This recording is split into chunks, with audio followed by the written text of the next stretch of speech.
Shalom, kita bertemu kembali melalui renungan harian HKBP Resort Sutoyo pada hari ini, Selasa 9 Mei 2023. Kita awali dengan kita berdoa.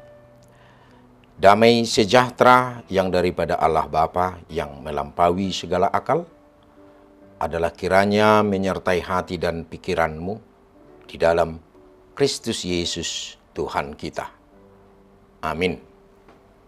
Firman Tuhan untuk kita pada hari ini yaitu yang tertulis dalam 1 Samuel pasal 2 ayat yang kedua, yang berkata, "Tidak ada yang kudus seperti Tuhan, sebab tidak ada yang lain kecuali Engkau, dan tidak ada gunung batu seperti Allah kita."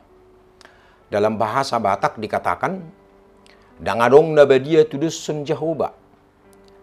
Ay dangadong dukon niho, jala dangadong partano batuan dukon ni de Batak."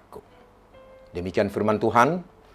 Saudara yang terkasih dalam nama Tuhan Yesus Kristus, setiap orang memiliki pergumulannya masing-masing tanpa kecuali. Akan tetapi, bagaimanakah seseorang menghadapi masalahnya?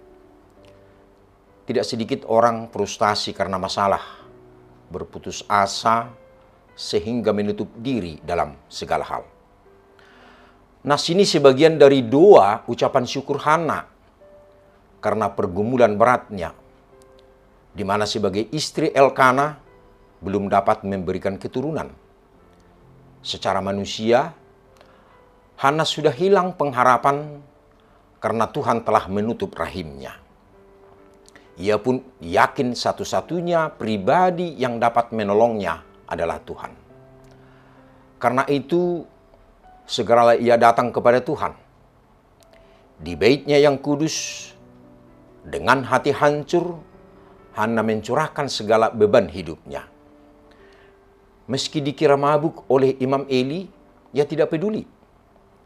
Saat berdoa inilah Hana bernazar, "Tuhan semesta alam, jika sungguh-sungguh Engkau memperhatikan sengsara hamba-Mu ini dan mengingat kepadaku dan tidak melupakan hamba-Mu ini, tetapi memberikan kepada hamba-Mu ini seorang anak laki-laki, maka aku akan memberikan dia kepada Tuhan."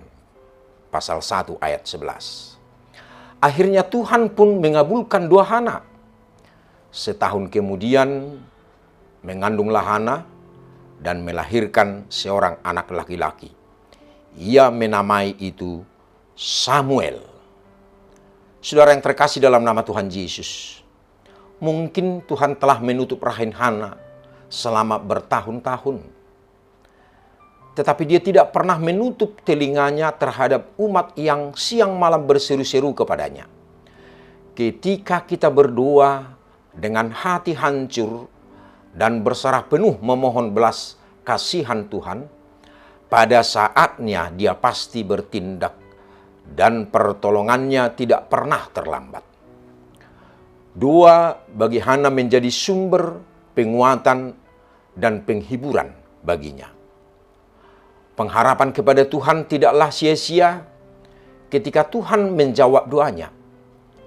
Saat Tuhan telah menjawab keluh kesah dengan lahirnya Samuel, tidak membuat Hana lupa untuk menaikkan ucapan syukur dalam penyembahannya, bahwa Tuhan yang begitu suci tetap mau dijadikan tempat bersandar bagi anak-anaknya yang sedang mengalami pergumulan berat, sehingga menjadi kuat sampai dia melepaskan dari pergumulan dengan menyatakan mukjizatnya. Dari kisah di atas, kita semakin mengerti bahwa sesungguhnya Dia mengizinkan pergumulan terjadi dalam hidup kita dengan tujuan untuk menyatakan bahwa Dia memang benar-benar ada dan hidup meski tak bisa dilihat dengan mata jasmani, dan hal inilah yang membuat kita semakin bergantung padanya. Setelah kita terlepas dari pergumulan, Mari kita ikuti teladan Hana yang tetap menaikkan ucapan syukur dalam penyembahan yang dinaikkan padanya saat ia telah memiliki Samuel. Melalui pujian Hana ini, kita dapat belajar bahwa apapun yang menjadi masalah kita dan seberat apapun pergumulan kita, mari kita berharap dan bergantung kepada Allah.